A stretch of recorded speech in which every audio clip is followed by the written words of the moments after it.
আমাদের 7টা কি থেকে লেগেছে বলো? ইলেকট্রিক দিয়ে লেগেছে। কিসের দোকান এটা? পূজা দোকান। বুঝে? হ্যাঁ, আরও তো আশপাশে দোকান রয়েছে। আশপাশ তো আছে, চায় দোকান আছে, পূজা দোকান আছে, মাংস দোকান আছে। তারপর কি দমকল? তারপরে কি করা যাবে, আমি তো বসেছিল, লোকজনকে ডাকলো, তারপরে দমকল আসলো, তারপরে পুরো আগুনটা বেড়ে গেল। এরকম কতগুলো গাড়ি আছে দমকল? দুটো এসেছে। নেমে গেছে আগুন? এখন নেমে না, এখন তো আগুন জ্বলছে। এইটাই ঘটনা। আপনার নাম?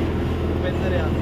হাওড়া ময়দানের কাছে ফাঁসিতলায় একটি চায়ের দোকানে আগুন। রবিবার সকালে যখন খদ্দেররা চায়ের দোকানে চা খাচ্ছিলেন তখন হঠাৎই আগুন ধরে যায়।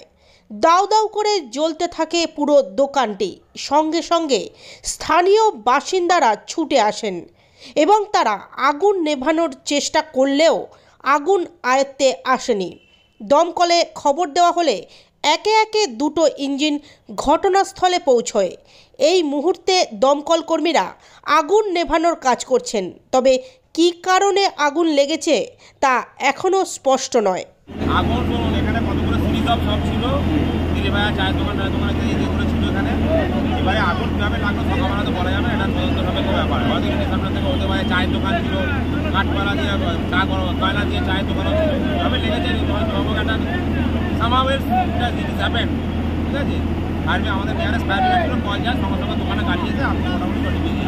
এখনও পর্যন্ত কেউ ইনজিওর্ড হওয়ার কোনো সম্ভব নেই। দোকানে লেগেছে তাই? দোকানে বুঝতে পারবে, যেমন ওই স্টেশনে চানাচুর বিস্কুট ইত্যাদি ছিল, তার সাথে বেকিং টি, মানে গরম টি, চা ছিল, গরম হট টি, সেই চা। তো আপনাদের কাছে খবর যায় কটা গাড়ি এসছে? দুটো গাড়ি আছে, হাওড়া থেকে দুটো গাড়ি। এখনো কি আরো আগুন? আগুন এখন ধোঁয়া উঠছে মোটামুটি। আরো গাড়ি আসতে পারে? আর গাড়ি আসার পরে জানতে আগুন কোনো ইনজিওর্ড নেই। ঠিক আছে, আপনার নাম? সোমনাথ ভ্রমণে হাওড়া বাস।